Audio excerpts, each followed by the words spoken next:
Guys, do you ever think that modern day reboots are cursed? Look, I'm not trying to be overly pessimistic, I just think if you look at the track record of reboots, things haven't gone so well. For a show like King of the Hill, which ended in 2010, I've always heard rumors about a potential reboot being released. I mean, sure, on paper it sounds pretty interesting. King of the Hill came out in 1997, taking place in the fictional city of Arlen, Texas. And almost from the get-go, it was a major success. I mean, when you have someone like Dale Gribble, you are bound to strike gold.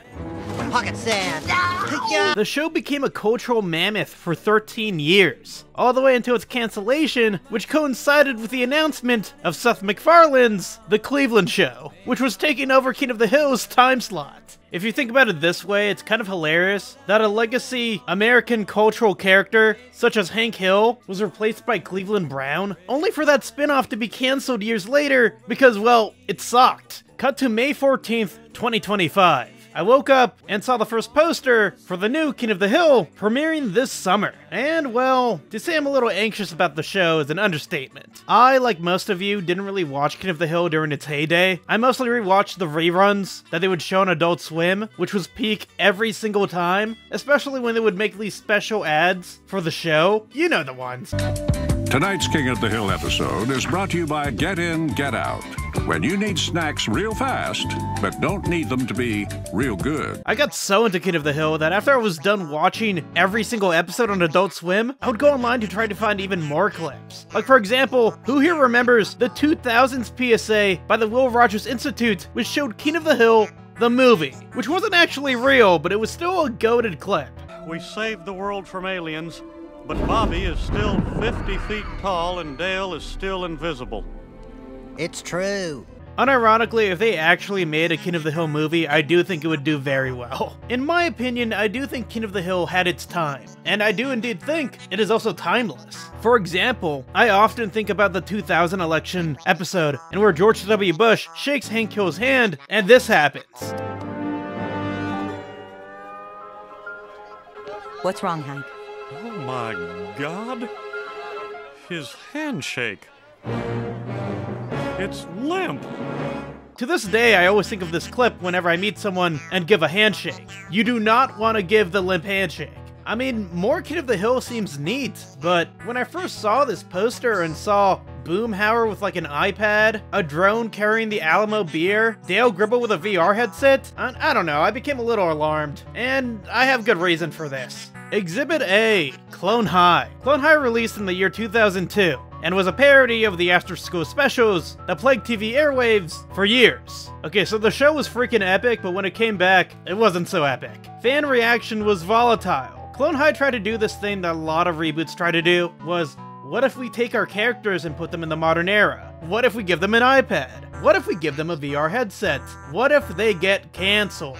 If you think about it, this isn't even exclusive to reboots. Think about what happened to The Simpsons. The show has gone on for so long that the meme, Homer Simpson gets iPad, just became real. It's just an entire episode of Homer Simpson playing with an iPad, and it sucks. Point is, when it comes to an adult cartoon in the modern era, they can't help themselves and feel like they gotta attack every modern issue that there is in order to ensure some sort of like interest in the show, when in reality, that's not what people are looking for. Here's where King of the Hill comes in. But first, let's get to the sponsor of this video, Aura. Recently, I looked up some personal information on Google and was shocked to find my name, email, and phone number all online. This information is accessible because of data brokers, who profit off selling your information to spammers, telemarketers, and robocalls. Aura comes in to save the day. Here's how it works. Aura looks through the dark web looking for your emails, passwords, and social security numbers, sending alerts to your phone or email whenever they find private information of yours. Aura also gives you real-time alerts of suspicious credit inquiries. Aura also monitors your emails and passwords to see if they were involved in a data breach and exposes on the dark web, and gives you recommendations on what to do. Aura automatically sends requests to data brokers to remove your information from websites, preventing spam calls or emails. They also allow you to stay anonymous online, keeping your browsing history encrypted, with antivirus software that blocks malware and viruses from destroying your devices. Aura's app also features a VPN, password manager, real-time credit, and identity theft monitoring, internet parental controls, and protects your devices from malware. With identity theft being so common, it costs the average person $1,000. Protect yourself and your family from identity theft at aura.com/Zeepsterd.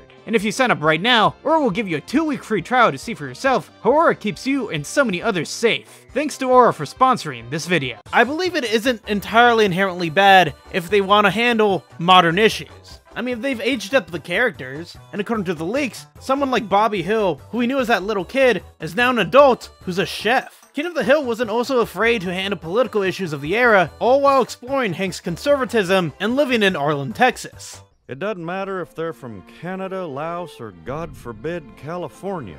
Right now, they're from Rainy Street.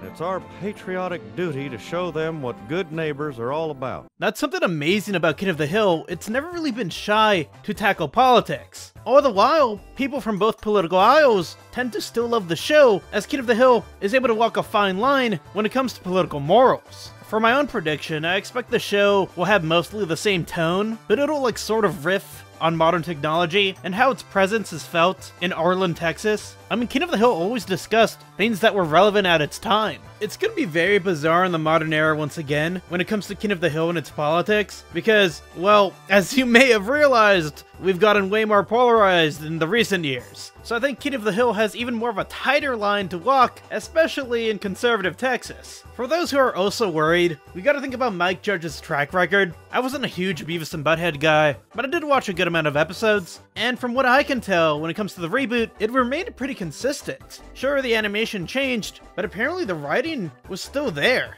My issue with King of the Hill reboot, and major worry, is going after the low-hanging fruit, and I can't really blame others for having that worry as well when you look at the poster. I mean, now we see Dale with a vape, okay, and then we see Boomhauer with an iPad, okay, and then we see an electric scooter in the background. The Uber Eats for Bill. I have the hope that this is like more of like a marketing tactic to try and get people interested in the show and see what these new plot points will have, but you know, I have faith also in Mike Judge that he isn't gonna heavily rely on this. You know, I'm interested in seeing on what Bobby has been up to.